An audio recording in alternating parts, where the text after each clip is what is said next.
132। وَلِلَّهِ اور اللہ تعالیٰ ہی کے لیے ہے ماں جو کچھ ہے فی السماواتی آسمانوں میں وما اور جو کچھ ہے فی الارض زمین میں وکافا اور کافی ہے باللہ اللہ تعالیٰ وکیلا نہایت کارساز یعنی جب تمام خزانے اور تمام اختیارات اللہ تعالیٰ کے پاس ہیں اور وہی ان سب کا واحد مالک ہے تو پھر کوئی دوسرا کیا کارسازی کرے گا۔ آیت نمبر 133۔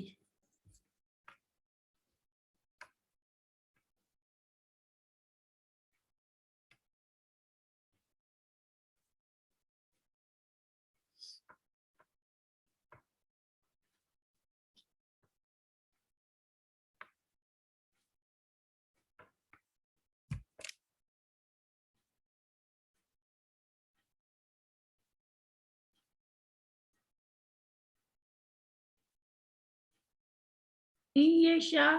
اگر وہ چاہے یذہبکم تو لے جائے تمہیں ایوہ الناس اے لوگو ویاتی اور وہ لے آئے بے آخرین دوسروں کو وکان اللہ اور ہے اللہ تعالیٰ علی ذالک اس پر قدیرہ قدرت رکھنے والا۔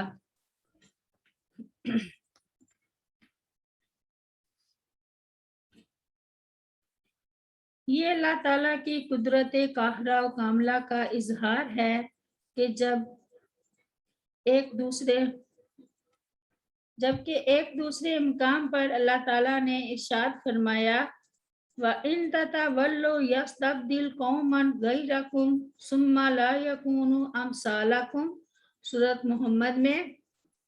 اگر تم پھرو گے تو وہ تمہاری جگہ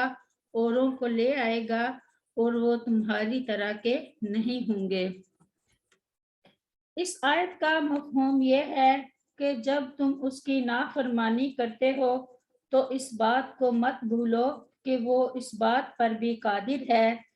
کہ وہ تم سب کو فنا کر دے اور تمہاری جگہ اور لوگوں کو جہاں بسا دے۔ آیت نمبر 134۔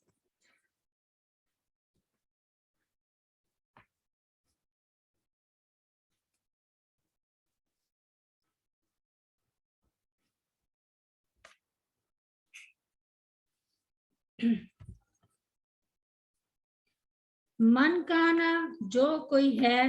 یرید ارادہ کرتا ثواب الدنیا دنیا کے ثواب کا فعند اللہ تو اللہ تعالیٰ ہی کے پاس ہے ثواب الدنیا ثواب دنیا کا والآخرہ اور آخرت کا وکان اللہ اور ہے اللہ تعالیٰ سمیع بصیرہ خوب سننے والا خوب دیکھنے والا۔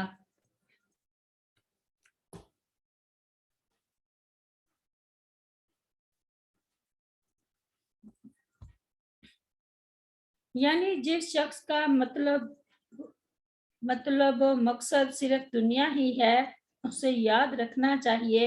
کہ اللہ تعالیٰ کے پاس دنیا و آخرت دونوں کا ثواب موجود ہے، لہٰذا جب تم اس سے دونوں کا ثواب طلب کرو گے تو وہ تمہیں دونوں کا ثواب عطا فرما کر بے نیاز کر دے گا۔ ارشاد باری تعالیٰ ہے من کانا یرید الحیات الدنیا وزینتها نوفی الیہم اعمالہم فیہا وہم فیہا لا یبخسون اولئک الذین لیس لہم فی الآخرۃ الا النار وحبط ما صنعوا فیہا وباطل ما کانوا یعملون۔ سورہ ہود میں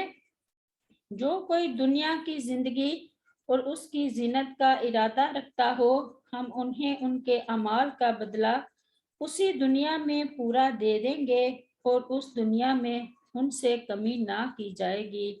یہی لوگ ہیں جن کے لیے آخرت میں آگ کے سوا کچھ نہیں اور برباد ہو گیا جو کچھ انہوں نے اس میں کیا اور بیکار ہے جو کچھ وہ کرتے رہے تھے۔ اور فرمایا فَمِنَ النَّاسِ مَن يَقُولُ رَبَّنَا آتِنَا فِي الدُّنْيَا وَمَا لَهُ فِي الْآخِرَةِ مِنْ خَلَاقٍ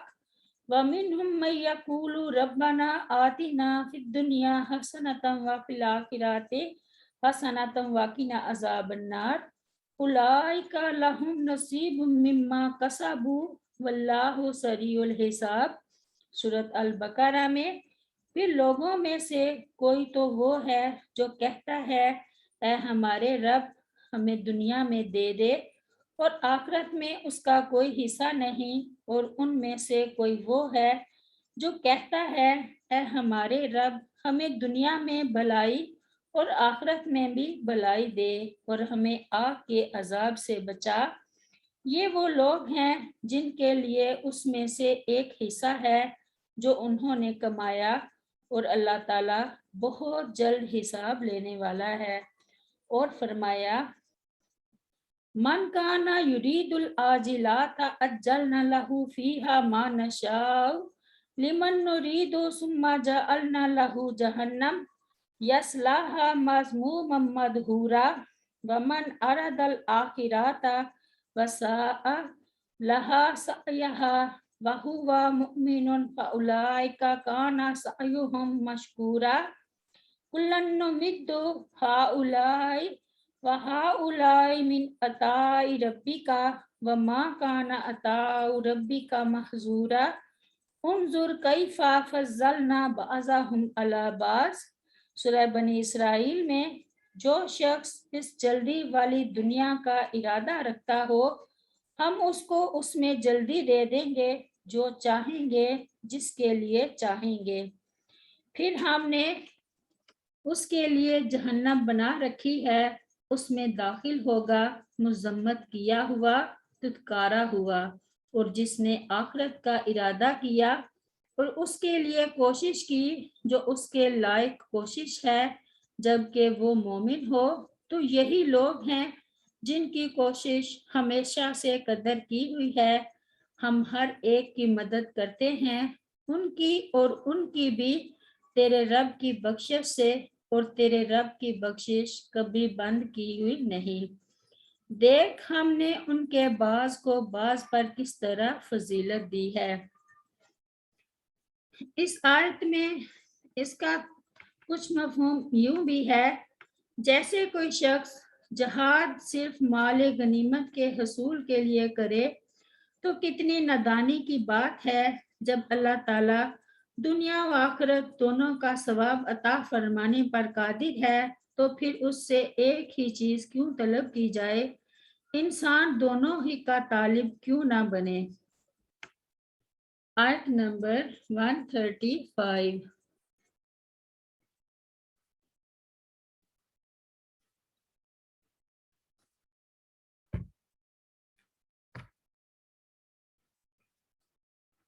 یا ایھا الذین، اے وہ لوگو جو آمنو ایمان لائے ہو، کونو تم ہو جاؤ، قوامین قائم رہنے والے، بالقسط انصاف پر، شہداء گواہی دینے والے، للہ اللہ تعالیٰ کے لیے، ولو اور اگرچہ اللہ انفسکم وہ تمہاری اپنی جانوں کے خلاف ہو، اول والدین یا والدین کے خلاف ہو، والاقربین یا قرابت داروں کے خلاف ہو، یکن اگر وہ شخص ہو غنین مالدار، او فقیرن یا فقیر، واللہ تو اللہ تعالیٰ اولا زیادہ حقدار ہے، بہما ان دونوں کے مقابلے میں، فلا تتبعوا پس نہ تم پیروی کرو، الہوا خواہش کی، ان تعدلوا یہ کہ نہ تم انصاف کرو، وَإِن تَلْؤُوا اور اگر تم موڑو زبان کو، او یا تُعْرِضُوا تم اعراض کرو پہلو تہی کرو، فَإِنَّ اللَّهَ تو تحقیق اللہ تعالیٰ کان ہے، بما ساتھ اس کے جو تعملون تم کرتے ہو، خبیرہ خوب خبردار۔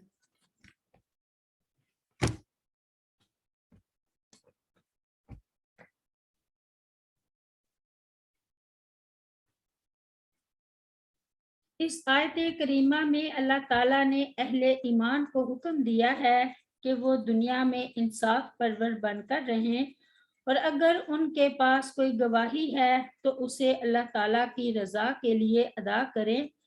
چاہے اس کی ضرب خود انہی پر کیوں نہ پڑتی ہو، یا وہ گواہی ان کے والدین اور دیگر قریبی رشتہ داروں کے خلاف کیوں نہ پڑتی ہو، اور چاہے جس کے خلاف گواہی دی جا رہی ہو وہ کوئی مالدار آدمی کیوں نہ ہو کہ جس کی خوشنودی کی خاطر عام طور پر لوگ اس کے خلاف گواہی نہیں دیتے، یا کوئی غریب آدمی کیوں نہ ہو جس پر رحم کھاتے ہوئے لوگ اس کے خلاف گواہی نہیں دیتے، اس لیے کہ اللہ تعالیٰ بہتر جانتا ہے اور وہ زیادہ ان پر حق رکھنے والا ہے۔ لہٰذا ذاتی غرض، عصبیت اور آپس کی عداوت کی وجہ سے انصاف کا دامن نہ چھوڑ بیٹھیں، نہ اس میں اپنی زبان کے ذریعے تحریف پیدا کریں اور نہ اسے چھپانے کے لیے اس سے اراض کریں، اس لیے کہ اللہ تعالیٰ ان تمام اعمال سے باخبر ہے، ان کا انہیں بدلہ دے کر رہے گا۔ یا ایھا الذین آمنوا کونوا قوامین بالقسط شہداء للہ، عدل و انصاف کے ساتھ گواہی دینا بہت ضروری ہے، جیسا کہ اللہ تعالیٰ نے ارشاد فرمایا وَأَقِیمُوا الشَّهَادَةَ لِلَّهِ سورۃ الطلاق میں، اور شہادت اللہ تعالیٰ کے لیے قائم کرو، اور فرمایا وَمَنْ أَظْلَمُ مِمَّنْ كَتَمَ شَهَادَةً عِنْدَهُ مِنَ اللَّهِ وَمَا اللَّهُ بِغَافِلٍ عَمَّا تَعْمَلُونَ سورۃ البقرہ میں، اور اس سے زیادہ ظالم کون ہے جس نے وہ شہادت چھپا لی جو اس کے پاس اللہ تعالیٰ کی طرف سے تھی، اور اللہ تعالیٰ ہرگز اس سے غافل نہیں جو تم کرتے ہو، اور فرمایا وَلَا تَكْتُمُوا الشَّهَادَةَ وَمَن يَكْتُمْهَا فَإِنَّهُ آثِمٌ قَلْبُهُ وَاللَّهُ بِمَا تَعْمَلُونَ عَلِيمٌ سورۃ البقرہ میں، اور شہادت مت چھپاؤ، اور جو اسے چھپائے تو بے شک وہ اس کا دل گناہ گار ہے، اور اللہ تعالیٰ جو کچھ تم کر رہے ہو اسے خوب جاننے والا ہے۔ جھوٹی گواہی دینا بہت بڑا گناہ ہے۔ سیدنا ابو بکر رضی اللہ عنہ بیان کرتے ہیں کہ رسول اللہ صلی اللہ علیہ وسلم نے 3 مرتبہ فرمایا کیا میں تمہیں کبیرہ گناہوں میں سے سب سے بڑے گناہ نہ بتاؤں؟ صحابہ کرام رضوان اللہ علیہم اجمعین نے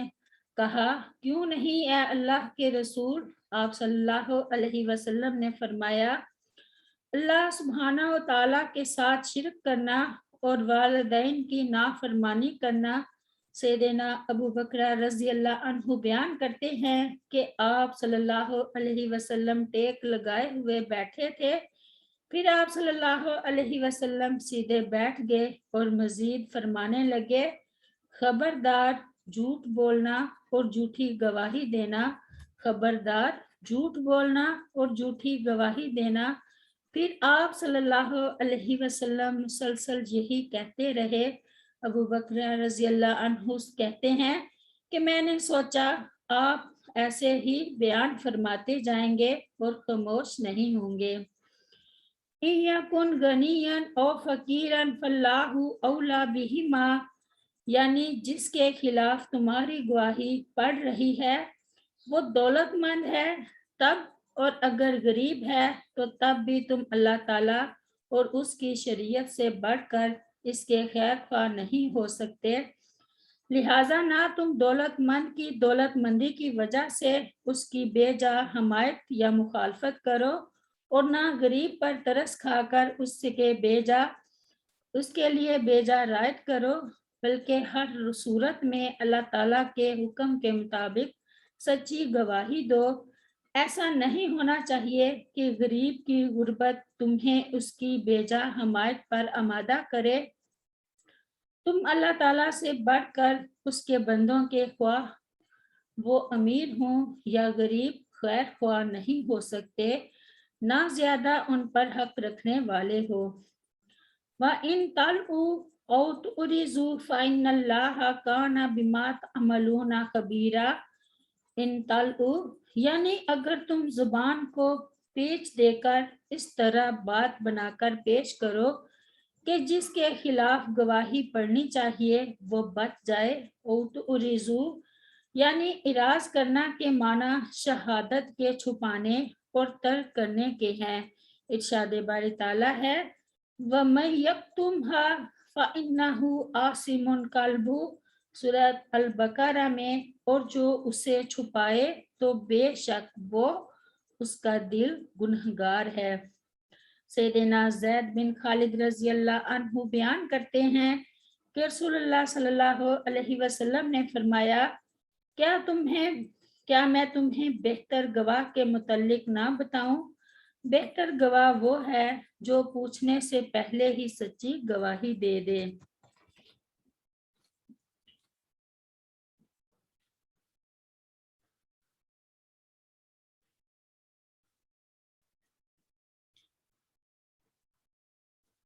اس آیت میں عدل و انصاف کی تاکید اور اس کے لیے جن باتوں کی ضرورت ہے ان کا اہتمام کرنے کا حکم دیا گیا ہے، مثلاً ہر حال میں عدل کرو، اس سے انحراف نہ کرو، کسی ملامت گر کی ملامت اور کوئی اور محرک اس میں رکاوٹ نہ بنے، بلکہ اس کے قیام میں تم ایک دوسرے کے معاون اور دست و بازو بنو۔ صرف اللہ تعالیٰ کی رضا تمہارے پیش نظر ہو، کیونکہ اس صورت میں تم تحریف، تبدیل اور کتمان سے گریز کرو گے اور تمہارا فیصلہ عدل کی میزان میں پورا اترے گا۔ عدل و انصاف کی ضد اگر تم پر یا تمہارے والدین پر یا دیگر قریبی رشتہ داروں پر بھی پڑے تب بھی تم پرواہ مت کرو اور اپنی اور ان کی رعایت کے مقابلے میں عدل کے تقاضوں کو اہمیت دو۔ کسی مالدار کی وجہ سے اس کی رعایت نہ کرو اور کسی تنگ دست کے فکر سے خوف مت کھاؤ، کیونکہ وہ جانتا ہے کہ ان دونوں کی بہتری کس میں ہے۔ فیصلے میں خواہش نفس، عصبیت اور دشمنی آڑے نہیں آنی چاہیے، بلکہ ان سب کو نظر انداز کر کے بے لاگ عدل کرو۔ عدل کا یہ اہتمام جس معاشرے میں ہوگا وہاں امن و سکون اور اللہ تعالیٰ کی طرف سے رحمتوں اور برکتوں کا نزول ہوگا۔ صحابہ کرام رضوان اللہ علیہم نے اس نکتے کو بھی خوب سمجھ لیا تھا، چنانچہ حضرت عبداللہ بن رواحہ رضی اللہ عنہ کی بابت آتا ہے کہ رسول اللہ صلی اللہ علیہ وسلم نے انہیں خیبر کے یہودیوں کے پاس بھیجا کہ وہ وہاں کے پھلوں اور فصلوں کا تخمینہ لگا کر آئیں۔ یہودیوں نے انہیں رشوت کی پیشکش کی تاکہ وہ کچھ نرمی سے کام لیں۔ انہوں نے فرمایا اللہ کی قسم میں اس کی طرف سے نمائندہ بن کر آیا ہوں جو دنیا میں مجھے سب سے زیادہ محبوب ہے، اور تم میرے نزدیک سب سے زیادہ ناپسندیدہ ہو، لیکن اپنے محبوب کی محبت اور تمہاری دشمنی مجھے اس بات پر آمادہ نہیں کر سکتی کہ میں تمہارے معاملے میں انصاف نہ کروں۔ یہ سن کر انہوں نے کہا اسی عدل کی وجہ سے آسمان و زمین کا یہ نظام قائم ہے۔ سبحان ربک رب العزت عما یصفون وسلام علی المرسلین والحمد للہ رب العالمین۔ السلام علیکم ورحمۃ اللہ وبرکاتہ۔